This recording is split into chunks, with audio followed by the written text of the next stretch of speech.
आज की वीडियो में बात करेंगे क्लास लेवल केमिस्ट्री का चैप्टर स्ट्रक्चर ऑफ एटम। और स्ट्रक्चर एटम में हमारा टॉपिक होगा क्वांटम नंबर, है ना।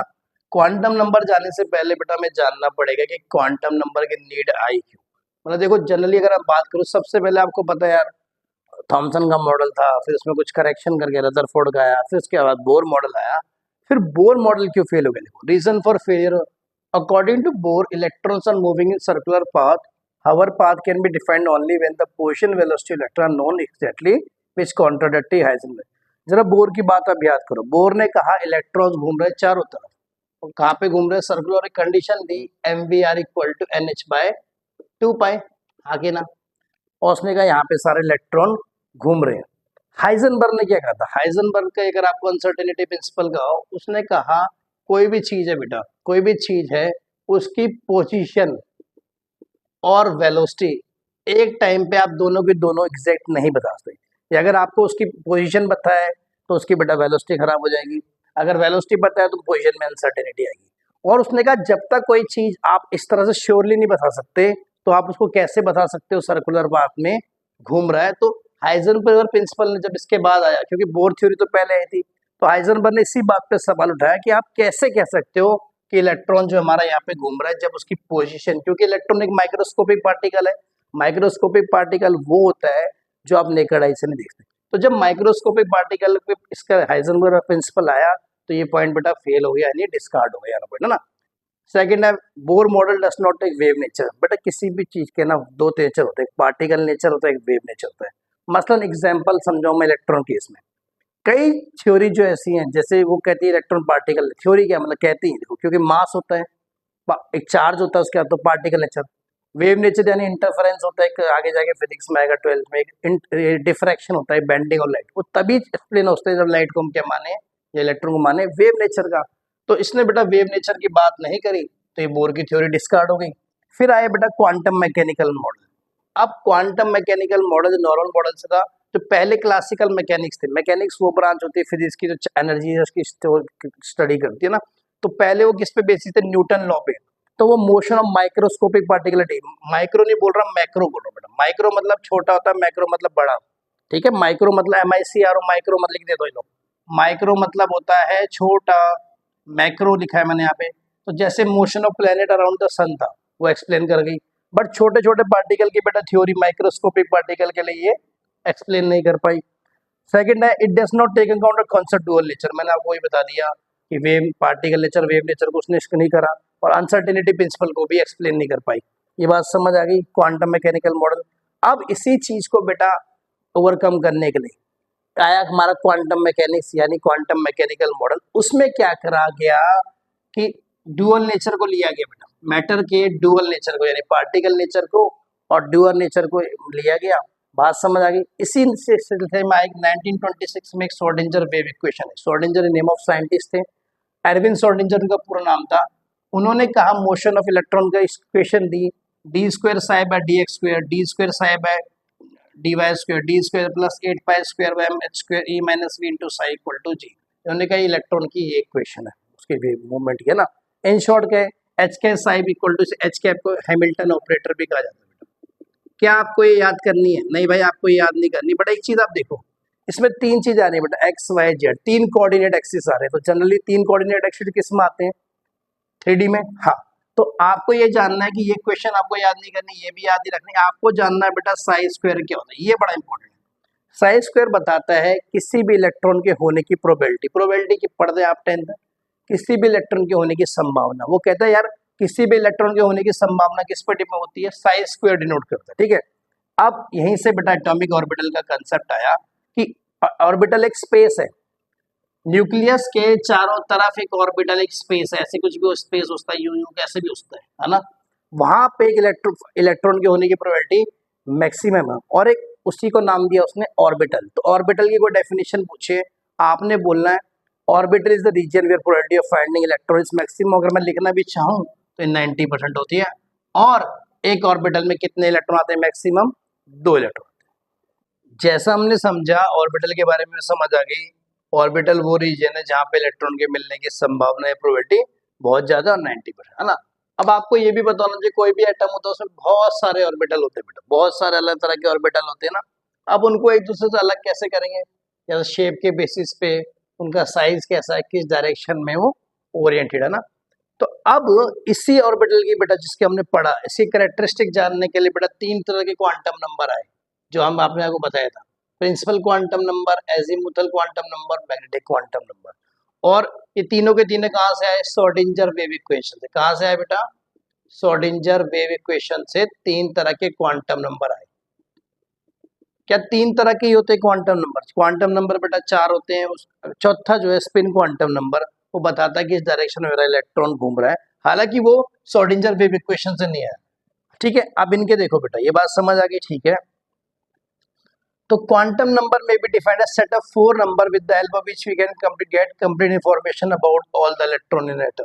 तो क्वांटम नंबर कहा गया बेटा सेट ऑफ फोर नंबर है जिनके हेल्प से हम सारे के सारे इलेक्ट्रॉन के बारे में सारी की सारी जानकारी बेटा जा सकते हैं। कौन सी जानकारी, उसकी लोकेशन कहाँ पे है, उसकी एनर्जी क्या है, कौन सा ऑर्बिटल ऑक्युपाई है, उसका शेप कैसा है, ओरिएंटेशन। मतलब एक ऑर्बिटल के बारे में या एक इलेक्ट्रॉन के बारे में सारी की सारी जानकारी कौन देगा, हमारा क्वांटम नंबर। इस तरह को ऐसे भी समझो बेटा, जनरली मान लो लेट सपोज आप मुझे ढूंढ रहे हो, ठीक है। तो सबसे पहले आप मुझे ढूंढ रहे हो, तो आप सबसे पहले बेटा क्या ढूंढोगे, मैं कौन से कॉन्टिनेंट में मैं रहता हूँ। अगर आप फॉरेनर हो तो आप देखो यार कॉन्टिनेंट कौन से, 7 तरह के कॉन्टिनेंट है। तो आपने ढूंढा मैं एशिया में रहता हूँ, फिर आप देखोगे कौन सी कंट्री में ढूंढ रहता हूँ मैं, है ना। आपने देखा यार एशिया की इंडिया में रहता हूँ, फिर आपने देखा कौन से स्टेट में रहता हूँ, फिर आपने देखा स्टेट उत्तराखंड में, फिर कौन से टाउन में, कौन से सिटी में, फिर कौन से गली में। तो इसका क्या मतलब, आप एड्रेस ढूंढते हैं। उसी तरह एक इलेक्ट्रॉन भी होता है बेटा, तो उसी तरह से जनरली समझ आ गई। तो क्वांटम नंबर क्या, सेट ऑफ फोर नंबर जिसके बारे में, इलेक्ट्रॉन के बारे में, इलेक्ट्रॉन एड्रेस का, इलेक्ट्रॉन कैसे रहता है, किस दिशा में रहता है, कौन से डायरेक्शन में लाइन है, कितने, सब जान जाते हैं हम। ये होते हैं बेटा हमारे चार तरह के। एक होता है मेरा प्रिंसिपल क्वांटम नंबर, देखो मैंने लिखा है प्रिंसिपल क्वांटम नंबर, खाली नाम ना लिखा, प्रिंसिपल क्वांटम नंबर होता है। एक बेटा मेरा होता है मैग्नेटिक क्वांटम नंबर, एक होता है बच्चे मेरा एजीमुथल क्वांटम नंबर, और एक होता है मेरा स्पिन क्वांटम नंबर। मतलब चार क्वांटम नंबर के नाम क्या है, principal quantum number, magnetic quantum number, azimuthal quantum number, spin. अगर आपको याद भी रखना हो बेटा, ऐसे भी याद करो, स्पैम से याद रखते हो, अगर किसी भी ऑर्डर में रखना हो, spin quantum number, principal quantum number, azimuthal quantum number, magnetic quantum number. ये ऐसे याद नहीं हो रहा तो मैप कर लो, मैप होता नक्शा, उसके आगे एस लगा दो। Magnetic quantum number, azimuthal quantum number, principal quantum number और स्पिन क्वांटम नंबर, किसी भी तरह से आप याद करना। अब इन क्वांटम नंबर के बारे में एक एक करके हम जानते हैं, बात समझ। तो सबसे पहला इसी लिस्ट में मेरा है प्रिंसिपल क्वांटम नंबर, इसको स्मॉल एन से डिनोट करना होता है। ये बहुत इंपॉर्टेंट चीज है बेटा, तो प्रिंसिपल क्वांटम नंबर को स्मॉल एन से बताएंगे। It tell us the principal level of shell to which हमारा, कि हमारा जो इलेक्ट्रॉन है कौन से शेल को बिलोंग कर रहा है। एन की वैल्यू 1 2 3 4 ऐसे आगे बढ़ जाती है बेटा। क्या क्या काम करता है, कौन कौन सी इंफॉर्मेशन देता है। It give us average distance of electron from the nucleus, in other words it determine electron. ये बताता है बेटा कि न्यूक्लियस से मेरा एक इलेक्ट्रॉन कितनी दूरी पे है, जितनी दूरी पे होगा वो उसका क्या कहलाएगा, इलेक्ट्रॉन क्लाउड। बेटा इलेक्ट्रॉन क्लाउड की तरह, इलेक्ट्रॉन से क्लाउड है, वो तो पार्टिकल की तरह हम दिखाते हैं, जैसे आप इलेक्ट्रॉन को ऐसे दिखाते हो, ऐसा थोड़ी ना, वो तो क्लाउड की तरह है। तो इसलिए जैसे अब न्यूक्लियस से दूर का डिस्टेंस पूरा का पूरा बेटा क्या दिखाएगा, इलेक्ट्रॉन क्लाउड। सेकंड है, it complete determine the energy of electron, hydrogen atom और हाइड्रोजन लाइक पार्टिकल। एनर्जी बताता है बेटा कि हाइड्रोजन एटम के पास कितनी एनर्जी है, और हाइड्रोजन लाइक पार्टिकल का मतलब क्या है बेटा, जो सिंगल इलेक्ट्रॉन स्पीशीज हो। मतलब जैसे आप देखो लिथियम का एटॉमिक नंबर होता है 3, Li+2 का मतलब क्या है, भाई प्लस का मतलब 2 इलेक्ट्रॉन चले गए, तो ये भी नहीं। और भी एग्जांपल लेना, कोई भी ले लो बेटा, बी ऐसे ले लो जिनमें सिंगल इलेक्ट्रॉन है, बात समझ आ गई ना खाली। तो उसका फॉर्मूला क्या है, En इक्वल टू -2π² Me4n²h², है ना। n तो आपका वही प्रिंसिपल है, h आपका प्लैंक्स कांस्टेंट आपको पता है 6.6 इंटू 10⁻34। m क्या है बेटा, मास ऑफ इलेक्ट्रॉन 9.10⁻34। 1 इलेक्ट्रॉन का 1.6 इंटू 10⁻19 चार्ज है। सारे की सारी वैल्यू पुट करके तो आपको एनर्जी मिल जाएगी इलेक्ट्रॉन की, हाइड्रोजन एटम, है ना। अगर पहले शेल की बात करूं, पहले शेल प्रिंसिपल है क्या करेंगे, फिर आगे L, फिर बेटा M, फिर N। एन वन है कि इसका मतलब है कि जो शेल हमारा वो न्यूक्लियस के सबसे नजदीक है। जैसे मान लो न्यूक्लियस है, इसके सबसे नजदीक ये वाला शेल होगा, के शेल, फिर एल शेल होगा बेटा, फिर एम शेल होगा, फिर और एन होगा, फिर ऐसे ऐसे करके पढ़ते हैं। तो जो सबसे नजदीक होगा, जैसे ये के वाला है, इसकी एनर्जी बेटा लोएस्ट होगी, ये बात याद रखना, के की एनर्जी कम, फिर एल, फिर एम, एन, ऐसे बढ़ती जाएगी एनर्जी बाहर की तरफ को।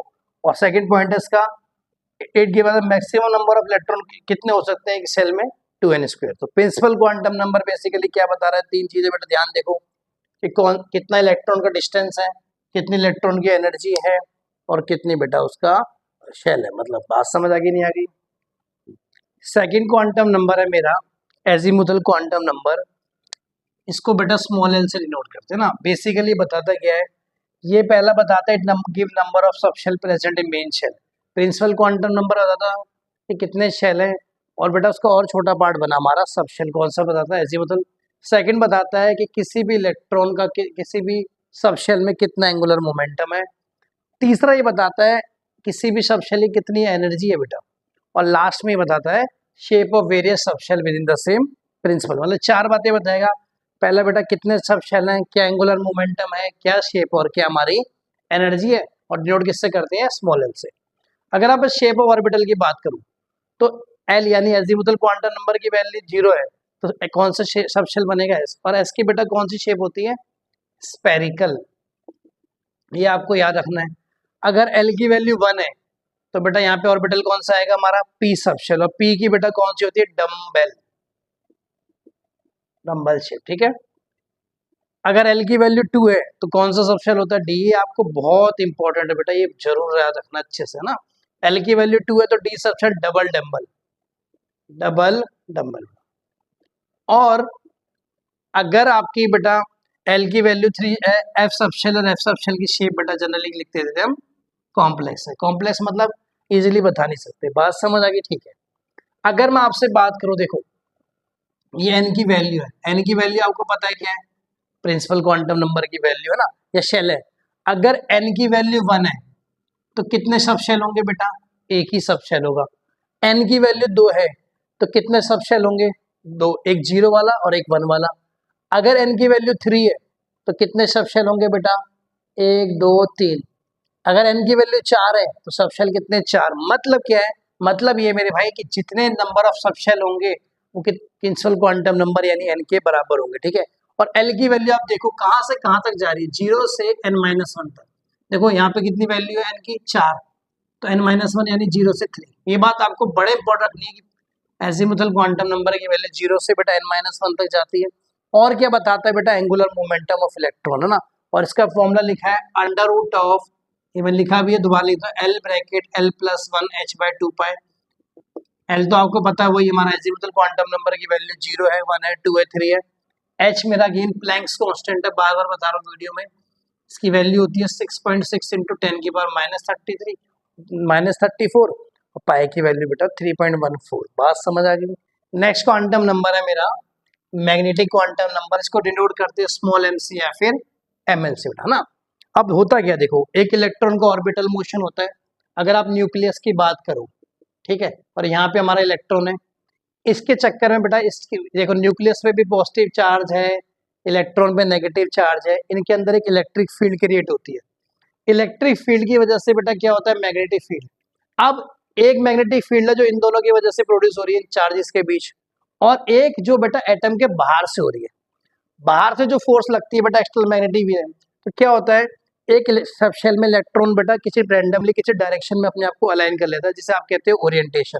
और जहां पे वो अलाइन करता है उसे आप क्या कहते हैं, ऑर्बिटल। बात समझ आ गई, दोबारा बताऊं, एक एटम के अंदर बेटा इलेक्ट्रॉन न्यूक्लियस होता है, न्यूक्लियस में पॉजिटिव चार्ज, बाहर इलेक्ट्रॉन होते हैं, एक इलेक्ट्रिक फील्ड क्रिएट होती है, इलेक्ट्रिक फील्ड की वजह से एक मैग्नेटिक फील्ड क्रिएट होती है इनकी एटम के अंदर, और एक बेटा एटम के चारों तरफ एक मैग्नेटिक फील्ड क्रिएट होती है, जिसकी वजह से बाहर वाली जो चारों तरफ मैग्नेटिक फील्ड क्रिएट हो रही है इसको एक डायरेक्शन में अलाइन करती है, ओरिएंट करती है, क्या कहते हैं, ऑर्बिटल। तो magnetic quantum number determine the number of कितनी प्रीफर्ड ओरिएंटेशन होगी, एक इलेक्ट्रॉन कितनी तरह से अलाइन हो सकता है या कितनी ओरिएंटेशन होगी, कौन बताता है।